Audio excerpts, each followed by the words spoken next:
আসসালামু আলাইকুম রহমতুল্লাহ। দেশের এই সংকটময় পরিস্থিতিতে পীর সাহেব হুজুর চরমনাইয়ের ঘোষিত বন্যায় ক্ষতিগ্রস্ত মানুষের পাশে দাঁড়ানোর আহ্বানে আমাদের হবিগঞ্জে ইসলামী আন্দোলন বাংলাদেশ হবিগঞ্জ জেলা শাখার পক্ষ থেকে আগামীকাল সোমবার হবিগঞ্জ জেলার বন্যায় ক্ষতিগ্রস্ত মানুষের পাশে দাঁড়ানোর জন্য প্রস্তুতি চলছে।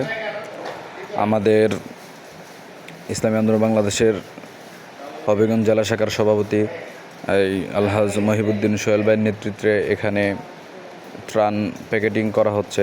এই খাবার শুকনো খাবার প্যাকেটিং করা হচ্ছে। আগামীকাল সকাল 10টায় এই ইসলামী আন্দোলন বাংলাদেশ হবিগঞ্জ জেলা শাখার কার্যালয় থেকে আপনার হবিগঞ্জ জেলার যে বন্যায় ক্ষতিগ্রস্ত মানুষ আছে যারা উপযোগী তাদের কাছে পৌঁছে দেওয়া হবে।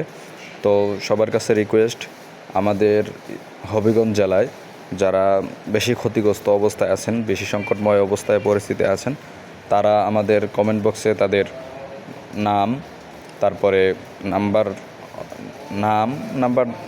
তারপরে আপনার স্থান আপনারা কমেন্ট বক্সে লিখে দিবেন।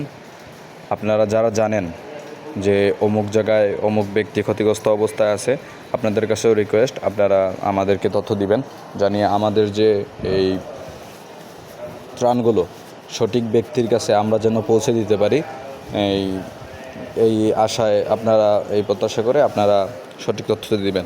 আসসালামু আলাইকুম।